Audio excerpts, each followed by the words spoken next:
Are you ready to hustle? I need to hustle. Welcome to The Hustle with Justin Harrison, the ultimate podcast for money motivation and inspiration. In this season of the Hustle podcast, we're talking to solo entrepreneurs, small business owners, and Money Tribe members and tackling their personal finance and entrepreneurial questions. And today we're talking to Rajiv all the way from Cape Town. Rajiv, welcome to the Hustle podcast. Let's get in with your first question.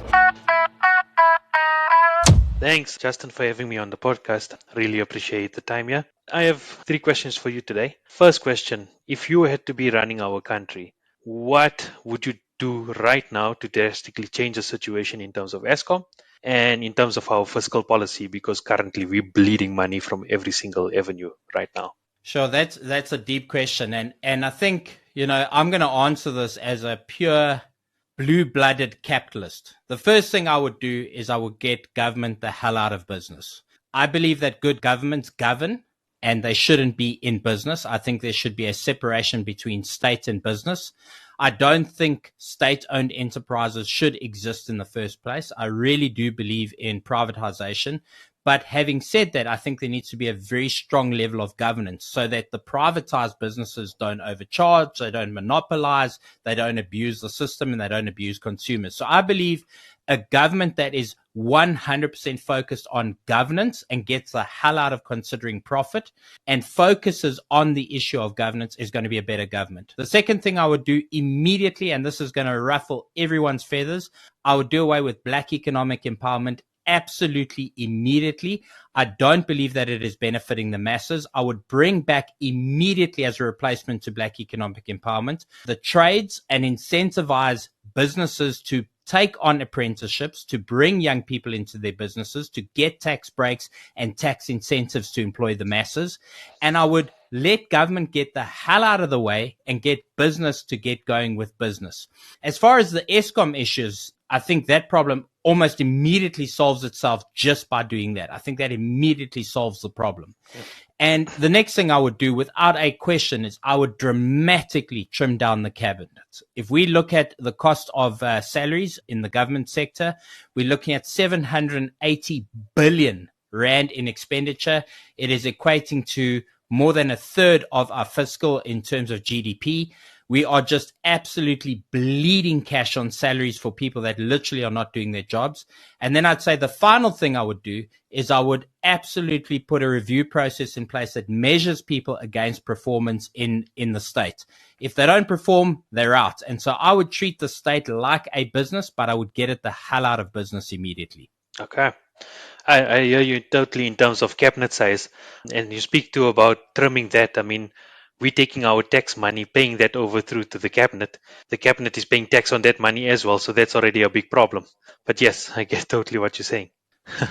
Rajiv, the average cost of the South African government wage bill equates to, at the moment, currently about 14,500 Rand per taxpayer per year goes to paying government salaries. That is ridiculous if you average it out. And so this country is getting to a point where we're expending too much at government level and not producing enough. We have to become a nation of producers. And this is a big part of my motivation of starting the Money Tribe and starting talking about money, because I believe that we've got to get the average South African away from the idea of consumption and back into the mindset of production. We cannot keep importing everything we consume. We've got to start producing it here. It is insane that we take raw materials out of the ground here, we ship it off to China, and we bring it back as a microwave, and we pay import duties on the very thing that came out of the ground here in the first place. We have to change our policies. Yeah, absolutely. Okay, so the next question that I have is currently the young generation, so that we call it, as we grew up, we were once the young generation and the future of our country and so forth. In terms of the age sector now, between the ages of, I would say, between 6 to 15, that generation is stuck into the gaming world. What are your thoughts on that? And everything I see nowadays is everything in terms of artificial intelligence, and kids just want to be on the gaming side. I'm going to answer this question pretty much the way I'm raising my family. I've got a 3-year-old, a 4-year-old, and a 13-year-old. So we're fitting right into that demographic. So I have a philosophy in our household, which is to lead from the front. I don't believe in simply issuing instructions. So if I want my kids to be outdoors and active, I have to be outdoors and active. I cannot sit and say to my kids, get outdoors and be active, but I'm sitting behind the computer playing games. So we have to lead by example in our households. And I think this goes to every aspect of governance in the country, goes to every aspect of education. We've got to lead from the front. Now, when it comes to gaming and the sort of artificial intelligence and the way the world is moving, I truly believe that kids need to understand that world. If they don't understand that world, it's going to be a bit like when we entered the workplace and computers were just becoming a thing. And if you weren't computer literate, it was kind of like not being able to speak English in the workplace. You need to be able to operate a computer today. It's a given that if you don't know how to use a computer, you're probably not going to get employed. And I think it's the same thing for the next generation of kids coming through. But I do believe there needs to be limits and there needs to be intention. So here's what I mean by this. So I have been vehemently against social media my whole life. I hate everything about social media to this very day. Yeah. But I figured out that it's a very important medium to get positive messaging out, to get teaching out, to get education out. And so I looked at social media about 2 years ago, and my wife and I were looking at TikTok, funny enough. And I said, you know what? I actually believe that our kids need to understand how to use social media. And I held up the phone to her. This is the way I explained it to her. I held up the phone to her and I said, there's two sides to the screen. On the one side, you've got consumption. On the other side, you've got creation. And if our kids are going to be on the social media stuff, we've got to teach them how to be creators rather than consumers. And we've got to lead that from inside the home. And that's actually why I started my TikTok profile. I started up my TikTok profile. I mean, I'd been doing stuff on radio and I'd been doing other stuff before I really fired off aggressively on social media. But I came to social media because I wanted to be an example for the kids. I wanted to show the kids that there's another side to social media other than just mindlessly scrolling shit. Now, if I go to the gaming world, I know of youngsters who are making serious money in the gaming world. They don't just play games and it's just for fun. They're actually making money. And I've got countless examples of kids who are actually making a full-time living from gaming. So here's what I want to say. I think first we need to teach kids the balance. And I think this comes from within the home. You need to have screen time. You need to have outdoor time. You need to be a functioning member of society that has social skills. You can't be a total social reject because you're behind a screen the whole time. And that leadership comes from the parents. That leadership comes from within the home. Yep. Secondly, I think we need to teach our kids how to think of this as a medium. And what I mean by as a medium is if we go back 50 years, the way to get your product to market was maybe a bit longer, is horse and carriage. That evolved to truck and trailer. That evolved to train, airplane, ships. That's how you got your product to market, right? Today, the medium is the internet. And your kids need to understand that vehicle of delivery and that medium if they're going to survive and thrive in the future. And the private little joke I have in my family is I'm building warriors. So I want my warriors not just to be physically strong. I want them to be mentally strong too. I don't want my kids to be total outdoor children, but have no idea how to operate computers or how to exist in the metaverse or how to actually make money out of the gaming environment. But at the same time, I don't want them just to be that. I want them to have the physicality. I want them to have the outdoor readiness. I want them to have survival instincts and tools. This is why I teach my kids to fish. I teach my kids to hunt.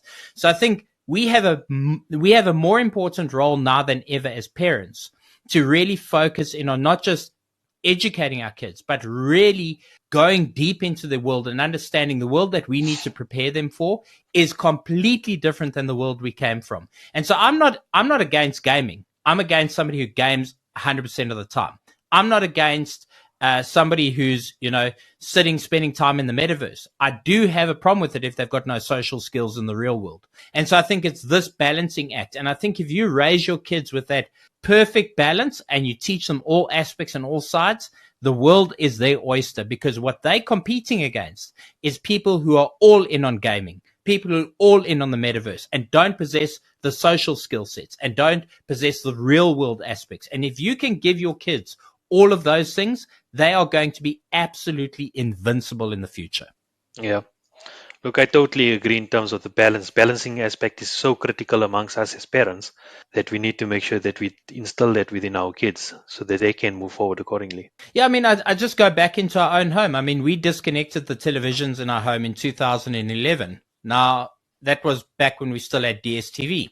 disconnected it, went off completely. We now watch only on-demand viewing. And when we do consume on-demand viewing, I insist that there's something to learn from it. If it is a fictional story, I make sure there's something that the children can learn from it, that we can get from it. But generally watch documentaries, generally watch stuff that's going to feed their brain. And I think this is the part of being what I like to refer to as active parenting. I think we have to be more active as parents. The days of going and dropping your kid off at school and then going and fetching your kid after school and thinking that your job is done in terms of educating children, that's gone. Today, we as families have to take sovereignty over families, and we have to prepare our kids for a world that is completely different from the world we grew up in. Thanks for that. Totally makes sense. Last one, so but added on to basically the schooling sector in terms of our kids. Do you think, like, if you look at countries like Japan and that, they have a huge trade sector where they notice that if certain children cannot grasp certain things academically, then they get them into certain trades and see where their strengths lie. Don't you think that would benefit us as South Africans in terms of seeing that upfront at the schooling stage, and obviously seeing where we can place our children, whether they would eventually go into the trade sector or stick them into the academic world, and then obviously we get them into the relevant universities to get their degrees and so forth? Because I think we all dream that our children should be going to university and so forth, but not every single child is cut out for that. Yeah, I don't think I share the same dream as everybody else. I don't dream for my kids to have a fantastic education. I dream for my kids to be financially free, and there's a very big difference. And when I say financially free, I don't necessarily mean wealthy. I mean, I want my kids to escape slavery. And people need to understand that they are in slavery, and they've been in slavery since the day they were born. People are born into a systematic approach to slavery. When you put somebody into the education system, the whole education system is modeled around making you a really good worker. You put your hand up and you ask for permission to go to the toilet. When the bell rings, you're on the break. When the bell stops ringing and sends you back into class, it's work time. There's very small windows in the classroom so you can focus on the board. There's a teacher up front that's authoritarian figure who is dictating the way the day is going to go to you. You must understand people are being conditioned to being slaves so that you will be the perfect little taxpayer that when you pop out at the end of your university education, which, by the way, you've probably taken loans for, you're going to be enslaved and entrapped in the system where you have to work to be able to go feed yourself. And in addition to which, you're going to provide the government with taxation. Now, I know people don't want to hear this, but this is the truth of what has been happening. And if we go back to the Industrial Revolution and understand that education hasn't fundamentally changed in the last 100 years. And the Industrial Revolution basically created this concept of mass education that we have in front of us today. My answer is this.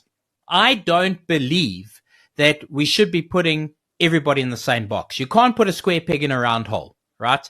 And so I definitely believe that some people are going to be better at some things and some people are going to be better at other things. The education system, I totally and utterly hate the education system because it does not educate anyone. What it does is it teaches people to parrot fashion remember shit, right? We learn about history. We learn about all this abstract nonsense, but we never actually teach people about money. We never actually teach the children how to operate with real life skills in the financial world. Yep. And so as far as I'm concerned, most people spend their first 18 years in this world totally wasting their time going through the education system. That's my opinion. That's why my kids are homeschooled. That's why I've got an alternative approach to education.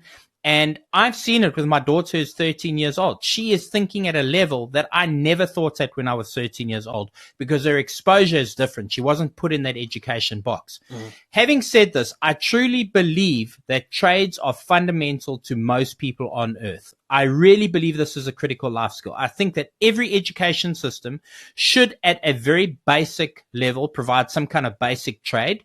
And in addition to which, it should provide some basic life skills, such as orientation around financial stuff, such as orientation about how to go and operate in the real world. What do you do when you get your first job? You know, prepare kids for the real world. When I come back to the trades, I think everybody can benefit from learning to cook, learning to sew, learning to lay bricks, learning to do woodwork, all of these things, irrespective of whether you become an accountant, whether you become a doctor, a lawyer. Something in your house is going to break at some point, and you need to be able to figure out how to pick up a screwdriver and actually fix something. Most people today don't even know how to change the tire on their cars, right? They just phone AAA whenever they get a flat tire. And this is because we've taken away the life skill element. We've taken away the trades. So I can only answer this question by saying I believe that we should absolutely do aptitude tests. If you're more inclined to be better with your hands and your brain, put you into a trade. If you're more inclined to be better with your brain than your hands, put you into something more academic. I don't believe everybody is an academic. Yeah. And I think it is still important, though, to equip the tradespeople with some academic knowledge and the academics with some trade knowledge. I think that's important. And so what I'm doing in my home is I've insisted that my kids will go through and do an MBA when they finish school. They'll take a gap year. They'll then go do an MBA, which will give them a general understanding of business and money and finance. But in that time, they will also get one hard trade skill under the belt. For the boys, they can become a plumber, a bricklayer, an electrician. For my daughter, it might be something more on the sort of soft skills side, but still a trade, something like coding or maybe hairdressing. That way, even if she decides to become a hairdresser, she'll be a hairdresser with an MBA. This is how I'm going to give my children competitive advantages. But in the future where the world is going, I believe that it's the farmer, the bricklayer, the plumber, the electrician that is going to be in the most demand, because these have become the less sexy industries to go in. Everybody wants to be a lawyer. Everybody wants to sit behind a computer. Nobody actually wants to work with their hands. And I think there's a huge opportunity if you equip your kids with that skill set in the future. Yeah. I mean, if you look at America has a problem where they're gripping all the tradesmen around the world because nobody in their country wants to do it because they're so lazy. They feel that it's a degradable job.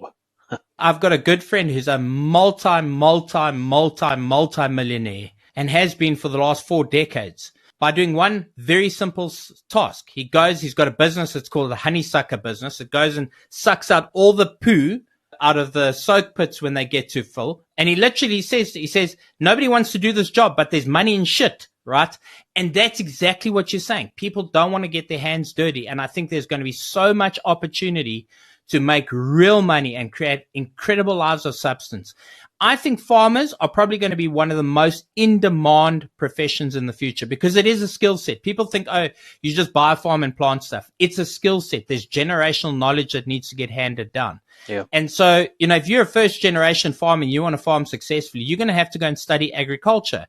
If you're a third or fourth-generation farmer, you've picked that skill set up from your family. And so I think it's going to be a very in-demand thing in the future. But I truly believe that this idea of pushing everybody into this academic sort of funnel and suggesting that everybody should remember history and everybody should understand maths and everybody should be, good at geography. It's absolute rubbish. This is not the way the world works. And in fact, if you speak to 99% of people who are gainfully employed today, they will tell you that they remember very little from what they learned at school and that generally the 18 years that they spent growing up to that point was a total waste of time that they spent in the classroom. And I think this is the problem that we have.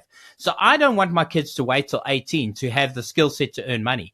My 4-year-old is already figuring out how to earn money. He's already figuring out how to negotiate deals. As crazy as it sounds, my 13-year-old is on her 9th business already, right?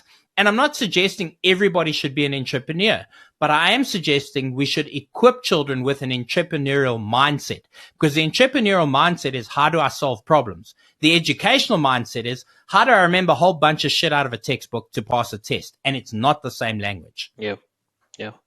No, definitely. I'm all for that as well, because especially with us as in the Indian sector, between us as Indian community people, we just want our kids to be doctors, accountants, and everything. Yep. But there's more to life than that, and I think tradesmen is something that we should all look at in terms of grooming our children correctly. But yeah, Rajiv, there's a deeper side to that. I mean, if you go look at the average, and no disrespect to the doctors, but I don't see that many healthy doctors out there. Whenever I go to a doctor's room and I look at a doctor, they look like they need some sunlight and some happiness in their lives. They spend their entire lives obtaining an education to go sit under a fluorescent light and have people breathing disease over them all day. Yeah. I respect doctors, but I just don't want my kids to be a doctor. I think it's the worst profession in the world. I don't want my kids to be lawyers. If they want to be a doctor, if they want to be a lawyer, that's entirely their choice. but I'm going to encourage my children to see the much, much, much bigger picture. And this world is so full of opportunity. In fact, I truly believe that a standard basic income system is going to be on the cards in the future, in the next generation, because AI is advancing so quickly. I mean, today, if my children had to come to me and say, I want to be a GP, a doctor, so you need to go and specialize, because in future, the GP is going to be replaced by AI.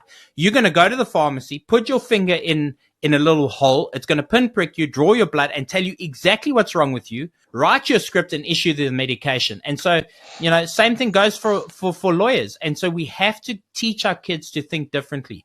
And the number one skill set that's missing is actual tactile problem solving. Yeah. You just have to see this new generation coming through that cannot change a car tire. It's not rocket science, but they cannot figure it out because it's a tactile skill set that we haven't handed on to them. So, I really encourage parents out there to think deeply about how they're educating their children and to go beyond the education system and go beyond the classroom, because there is a big world and a whole bunch of shit to learn. Yeah, no, definitely. If you found value from this episode of the Hustle Podcast, please be sure to hit that follow or subscribe button, depending on the platform that you're on. And please make sure that if you are finding value from this content and you're appreciating this content, that you drop me a review on your favorite podcasting app, because it does help this content get out there and it helps new people discover this amazing podcast. And remember, hustle makes muscle.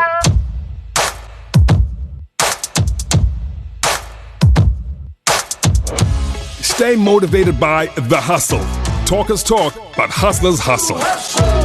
Find more episodes at ecr.co.za or your favorite podcast app.